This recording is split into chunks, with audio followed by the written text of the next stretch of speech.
Hello, and welcome to the final part of Step 4, questions 32 through 46.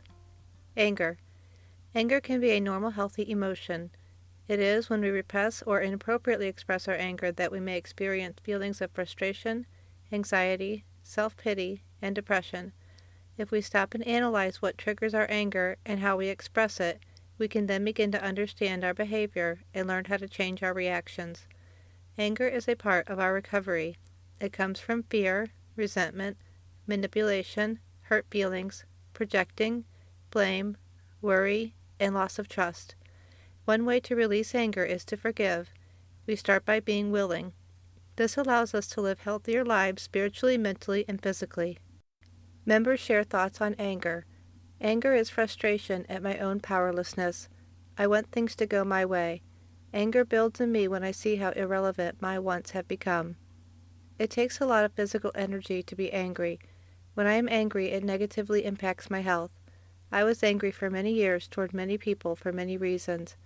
I need to concentrate on not being angry any longer. I will make an effort to accept people and events with a smile and with love. As I consciously practice not being angry, acceptance becomes just like breathing. Acting as if is how I can begin to change. Question number 32. When do I get angry and why? I get angry when I feel unjustly disrespected or when someone says or does something that I do not approve of that has a direct impact on my life. Number 33. When have I acted out in anger and then been ashamed of my behavior? What stands out to me is a series of text messages I sent my mom a couple years ago, which were extremely mean. I was very angry, and I think I had a right to be angry, but I should have handled it differently. I can respond with a tirade when I let something build up too long without addressing it. I shouldn't do that. Number 34. What are the consequences of my anger? It hurts relationships. Using anger during communication hurts the other person. I feel out of control when I've reacted out of anger. Number 35.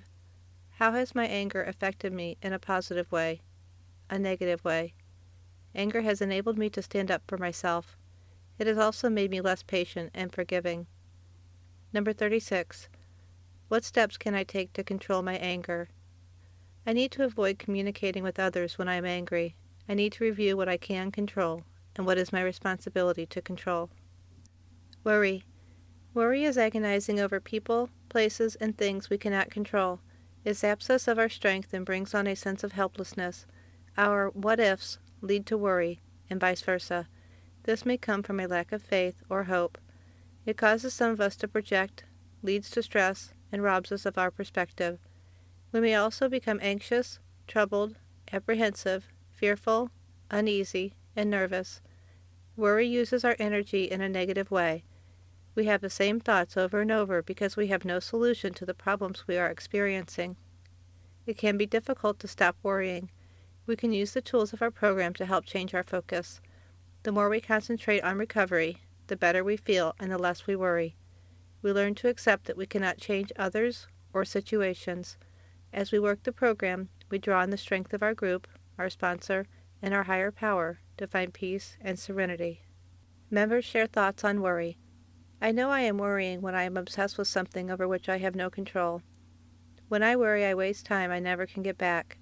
I could have used that time for something more productive. Worry drains my energy and causes me uneasiness and anxiety. I wonder if things will ever get better. When I worry, I have the same thoughts over and over, visualizing every scenario, wondering what will happen. Worry brings on fear, and in reality, I have no control over the outcome. I have learned to turn my worries over to my higher power. Question number 37. What are the negative effects of worrying? Worrying makes my heart race and causes me to have intrusive thoughts that are more and more distressing. Number 38. How am I using the program to stop, think, and react differently? I am learning how to let go. I am learning to understand the things I cannot control and to accept them. Number 39. What other things can I do to stop myself from worrying? I can tell myself stop when my thoughts are getting out of control. I can distract myself with something else to interrupt the cycle of worrying. I can trust in God. Self-esteem. As we discover more about ourselves and we reflect on our past, we come to realize what has defined our self-esteem. Many of us have low self-esteem because we are not comfortable with who we are. Self-esteem is how we feel about ourselves, our achievements, and accomplishments. It is not thinking we are perfect, but quietly knowing we matter and are important. Positive self-esteem gives us the ability to believe in ourselves. It helps us to make the right choices and accept ourselves when we make mistakes. The process of building our self-esteem, confidence, and self-worth comes with the help of our higher power. Members share thoughts on self-esteem. My addict son had little or no self-esteem. Who am I to think I can give him self-esteem like it was a birthday or Christmas present? I gained my self-esteem through life's trials and each small or large accomplishment. I can share with my son those experiences that help build my self-esteem. When I acknowledge my gifts and talents, it builds my self-esteem and I can become proud of myself. Healthy self-esteem is having confidence in me and what I have accomplished. Question number 40. Do I allow my self-esteem to be affected by the addict's behavior? If so, how? Yes, I have allowed my self-esteem to be affected. I feel like a failure as a mother, that I don't matter to him. Number 41. When I put my trust in others and they fail me, how does that affect my self-esteem? I feel like I don't matter. I feel like no one has my back, that everyone will choose themselves over me when it comes down to it. Number 42. How do I currently feel about my self-esteem? Right now my self-esteem is okay. Not great, not horrible. I am trying hard to not allow the actions or inactions of others impact how I feel about myself. I am trying to embrace my inherent worth as a child of God, who has value no matter what else is going on around me. Number 43. How do I react to compliments? Do I graciously accept them or do I try to reason them away? I usually try to accept them if they seem true. If I doubt the validity, I will reason them away. Number 44. How do I acknowledge myself for a job well done? I will share with others close to me when I feel good about something I did well.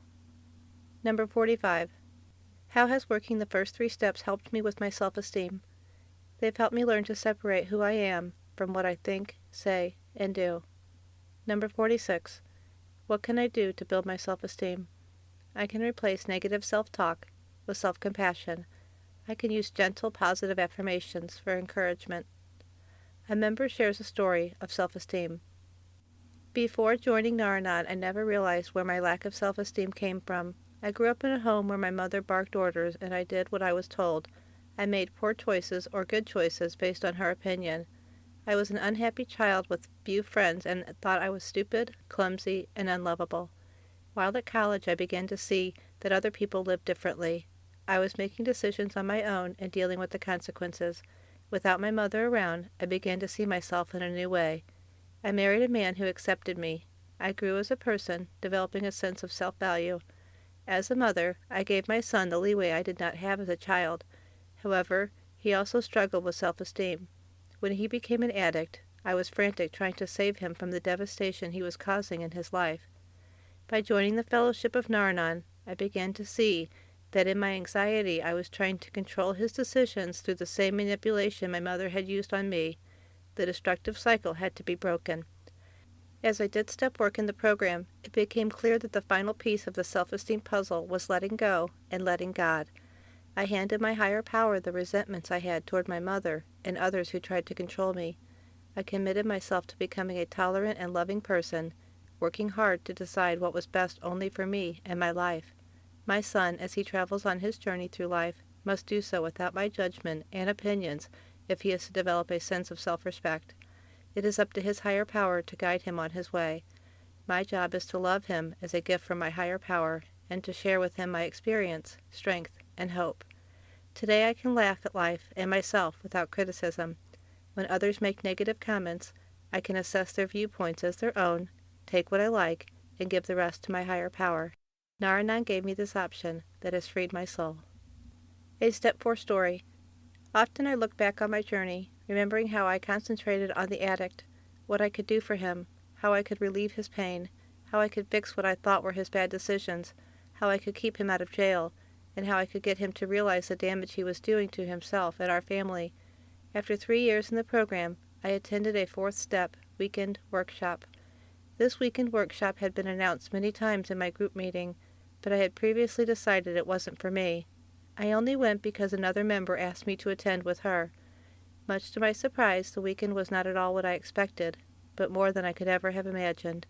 I came to Nar-Anon because my son was an out-of-control addict. My husband was an alcoholic, but since he was functioning, I ignored any thought of how his actions and attitudes had affected me or our family. I was sure I had learned to survive and to cope with his addiction.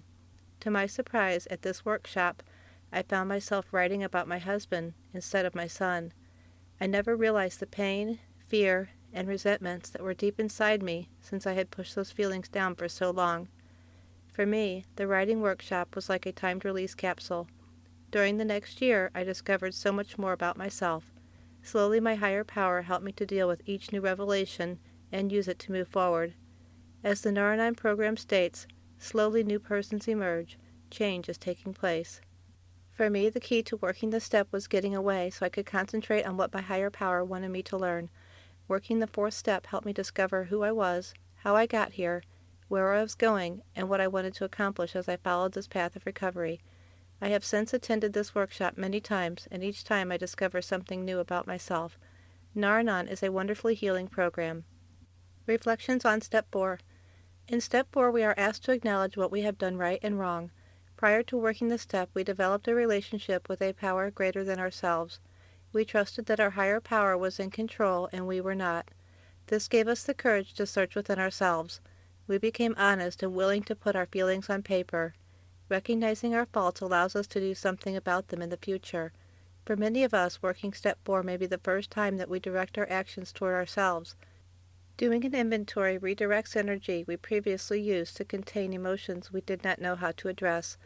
These hidden and subconscious emotions can undermine the peace, serenity, and happiness we are looking for. A fearless and detailed moral inventory of ourselves is the process that leads us to healing. When taking our moral inventory, we start to see patterns in our behaviors. We discover we have many good qualities, in addition to our faults. We can eventually change what has not worked for us and reinforce those qualities that have. We have found that Step 4 has not left us empty, but has filled us with hope. The relief we receive by working this step will lead us toward Step 5 and the sharing of our findings with others. After completing Step 4, we are now ready to share our findings with a trusted individual and the God of our understanding. The relief we get from working through Step 4 will increase with each new step. Thank you for completing Step 4 with me. Join me next time as we move on to Step 5.